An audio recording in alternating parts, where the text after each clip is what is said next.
Warn these people. He told me, Son of man, eat what you see. Eat this book. Then go and speak to the family of Israel.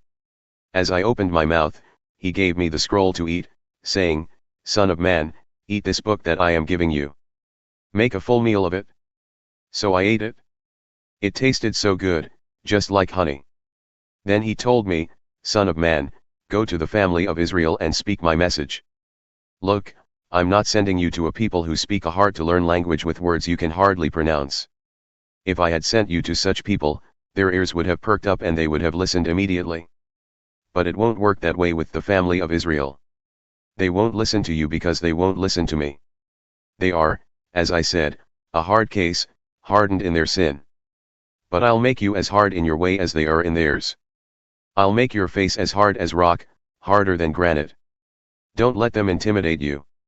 Don't be afraid of them, even though they're a bunch of rebels. Then he said, Son of man, get all these words that I'm giving you inside you. Listen to them obediently. Make them your own. And now go. Go to the exiles, your people, and speak.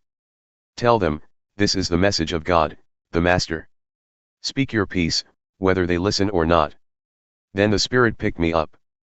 Behind me I heard a great commotion, blessed be the glory of God in his sanctuary. The wings of the living creatures beating against each other, the whirling wheels, the rumble of a great earthquake. The Spirit lifted me and took me away. I went bitterly and angrily. I didn't want to go. But God had me in his grip. I arrived among the exiles who lived near the Kebar River at Tel Aviv. I came to where they were living and sat there for 7 days, appalled. At the end of the 7 days, I received this message from God, Son of man, I've made you a watchman for the family of Israel. Whenever you hear me say something, warn them for me. If I say to the wicked, you are going to die, and you don't sound the alarm warning them that it's a matter of life or death, they will die and it will be your fault. I'll hold you responsible.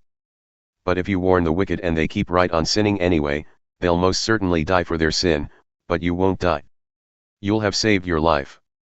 And if the righteous turn back from living righteously and take up with evil when I step in and put them in a hard place, they'll die. If you haven't warned them, they'll die because of their sins, and none of the right things they've done will count for anything, and I'll hold you responsible. But if you warn these righteous people not to sin and they listen to you, they'll live because they took the warning, and again, you'll have saved your life. God grabbed me by the shoulder and said, Get up. Go out on the plain. I want to talk with you. So I got up and went out on the plain. I couldn't believe my eyes, the glory of God. Right there. It was like the glory I had seen at the Kebar River. I fell to the ground, prostrate. Then the Spirit entered me and put me on my feet. He said, Go home and shut the door behind you. And then something odd, Son of man, they'll tie you hand and foot with ropes so you can't leave the house. I'll make your tongue stick to the roof of your mouth so you won't be able to talk and tell the people what they're doing wrong, even though they are a bunch of rebels. But then when the time is ripe, I'll free your tongue and you'll say, This is what God, the Master, says. From then on it's up to them. They can listen or not listen, whichever they like. They are a bunch of rebels. This is what sin does. Now, Son of man, take a brick and place it before you. Draw a picture of the city Jerusalem on it. Then make a model of a military siege against the brick, build siege walls, construct a ramp, set up army camps, lay in battering rams around it. Then get an iron skillet and place it upright between you and the city, an iron wall. Face the model, the city shall be under siege and you shall be the besieger. This is a sign to the family of Israel. Next lie on your left side and place the sin of the family of Israel on yourself. You will bear their sin for as many days as you lie on your side.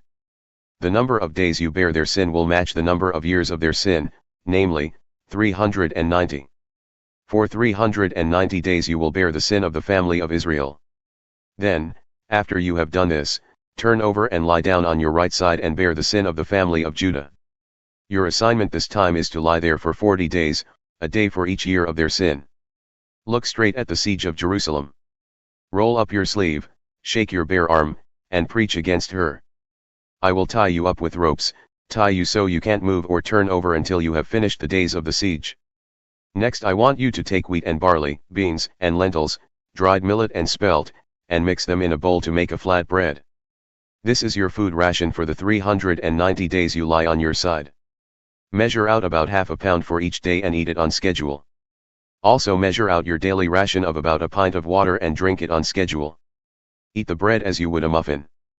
Bake the muffins out in the open where everyone can see you, using dried human dung for fuel.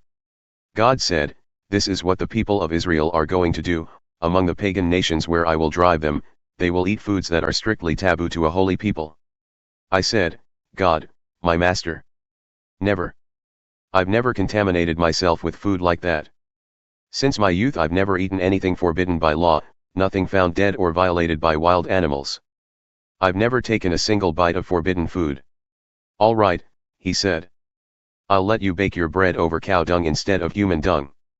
Then he said to me, "Son of man, I'm going to cut off all food from Jerusalem. The people will live on starvation rations, worrying where the next meal's coming from, scrounging for the next drink of water.